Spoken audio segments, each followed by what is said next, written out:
Assalamualaikum warahmatullahi wabarakatuh. Saya Muhammad Revan Khalid dari kelas ISD 1G. Ini saya akan mereview jurnal tentang penerapan artificial intelligence pada bidang industri dan pendidikan. Berikut adalah kata pengantar dari makalah saya. Ini saya akan membacakan latar belakang, tapi saya membacakannya dalam bentuk poin-poinnya saja.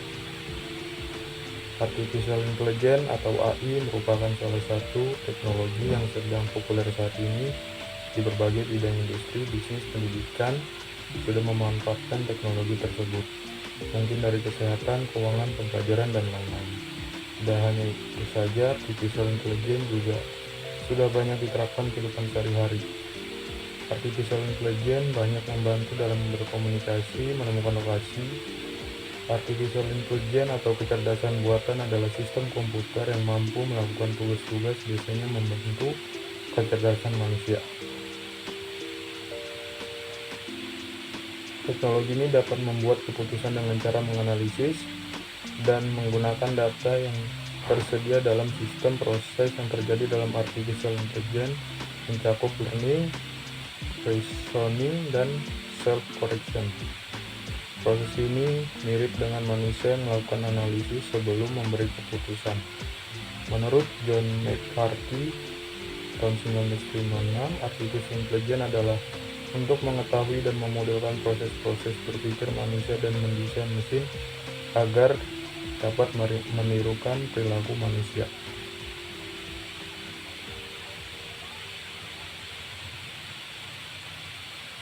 Kemudian, pada perkembangan teknologi informasi yang sangat pesat, media massa muncul dengan konsep bisnis berbasis teknologi dengan mengikuti tren digandrungi. Pada saat ini, para pelaku industri bisnis media massa memanfaatkan ruang virtual dalam bidang produksi dan distribusi berita pada masyarakat.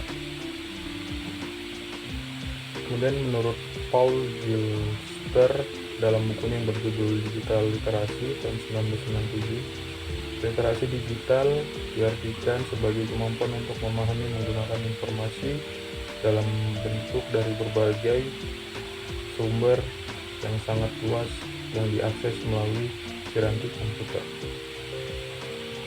Bowden tahun 2001 menawarkan pemahaman baru mengenai literasi digital yang berbakat pada literasi komputer dan literasi informasi. Dengan demikian, perihal tersebut akan membawa dampak pada tingkat atau presentasi keberhasilan dalam tujuan pendidikan, sehingga akan lebih berkualitas nantinya apabila dapat sebuah sistem yang mensupportnya seperti Artificial Intelligence. Kecerdasan buatan atau Artificial Intelligence adalah cabang ilmu komputer yang menekankan pengembangan intelligence mesin pola berpikir dan bekerja seperti manusia, misalnya pengenalan suara, pemecahan masalah, pembelajaran, dan perencanaan. Kemudian bab 2 ada pembahasan. Yang pertama, review artikel jurnal penelitian pertama, itu jurnal artikelnya Perlindungan data nasabah terkait pemanfaatan Artificial Intelligence dalam aktivitas perbankan di Indonesia. Nama penulis Rahmi Ayunda dan Rusdianto. Nama penerbit Jurnal Komunikasi Hukum, tahun diterbitkan Agustus 2021. Latar belakang penelitian: kecerdasan buatan dalam aplikasi perbankan menawarkan manfaat besar karena menghemat anggaran bank dan memfasilitasi akses informasi karena pelanggan menjadi lebih efisien dalam waktu. Berkat adanya kecerdasan buatan, pengguna kecerdasan buatan juga memudahkan bank untuk mengambil keputusan strategi secara cepat.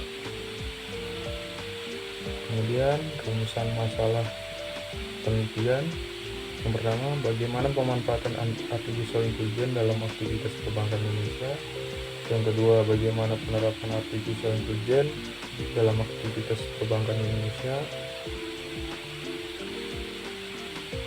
Kemudian nomor 7 ada tujuan penelitian, itu membantu industri perbankan dalam berbagai bidang usaha saat ini. Metode penelitian digunakan adalah metode normatif.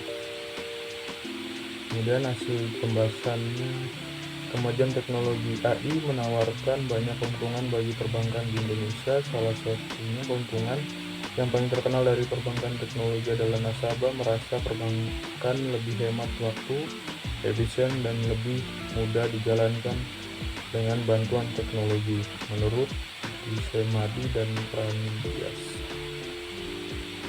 Kemudian simpulan dan saran, transaksi perbankan biasanya dilakukan langsung oleh pihak bank dengan nasabah di bank. Berkat penerapan kecerdasan buatan perbankan, setiap transaksi aktivitas perbankan dapat dilakukan secara online menggunakan ponsel, HP, atau laptop dan PC. Kemudian judul artikel yang kedua, analisis pengaruh implementasi artificial intelligence dalam kehidupan manusia. Nama penulis Rolda Pakpahan, nama penerbit Journal of Information System, Informatik and Computing, tahun diterbitkan Desember 2021. Latar belakang penelitian, dalam bidang bisnis dan ekonomi kecerdasan buatan diimplementasikan dalam bidang perdagangan elektronik, diterapkan pada salah satu situs e-commerce terbesar di Indonesia, yaitu Tokopedia. Belanja online merupakan salah satu solusi pemulihan perekonomian Indonesia saat ini, di mana masyarakat dapat menjadi penjual sekaligus konsumen. Kemudian rumusan masalahnya, bagaimana pengaruh artificial intelligence dalam kehidupan manusia di bidang bisnis, dampak apa yang terjadi pada kehidupan manusia dengan artificial intelligence. Tujuan penelitian menganalisa pengaruh implementasi artificial intelligence dalam kehidupan manusia. Metode penelitian, dalam penelitian menggunakan metode penelitian semi-deskriptif kuantitatif, yaitu penelitian yang bertujuan untuk menjelaskan fenomena yang ada dengan menggunakan angka-angka mendeskripsikan karakteristik individu dan kelompok. Hasil pembahasannya, belanja online saat ini menjadi salah satu pendukung pertumbuhan ekonomi bangsa Indonesia, kata BPS dalam laporan kajian Big Data dampak COVID-19 tahun 2022. Penjualan online di Indonesia meningkat signifikan di masa pandemi COVID-19 2020. Kesimpulan dan saran, implementasi kecerdasan buatan di bidang ekonomi mampu memulihkan bahkan meningkatkan pendapatan melalui ekonomi digital, termasuk belanja online dan bidang kesehatan dengan berbagai aplikasi yang digunakan untuk mempercepat deteksi corona COVID-19. Kemudian yang ketiga, judul jurnalnya kurikulum pendidikan vokasi pada era revolusi industri 4.0. Nama penulis Ahmad Sudi Pratikno, Niwardi Galinus, dan Lisa Asnur. Judul nama penerbit Jurnal Pendidikan, tahun diterbitkan Maret 2019. Latar belakang penelitian, lembaga pendidikan vokasi sendiri harus mampu mendorong daya saing ekonomi dengan meningkatkan hard skill, soft skill, dan pemanfaatan teknologi. Kemudian rumusan masalah, bagaimana pendekatan filosofis dengan menggunakan pemikiran filosofi, bagaimana dan seperti apa pendekatan introspektif. Tujuan masalah penelitian agar memiliki keterampilan pada era revolusi 4.0.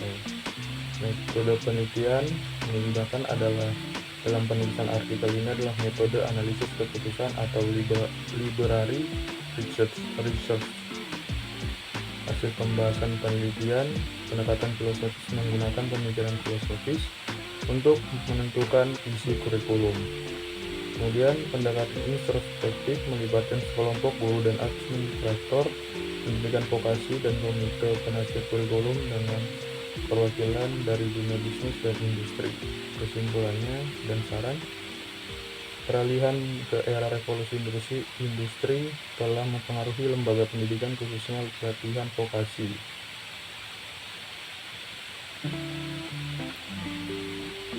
Kemudian di bab 3 penutup, ini hasil kesimpulan dan saran dari analisis saya. Yang pertama, berkat adanya penerapan kecerdasan buatan pada industri perbankan, setiap transaksi dan aktivitas perbankan dapat dilakukan secara online. Penggunaan kecerdasan buatan membuat semua transaksi perbankan lebih mudah dan efisien.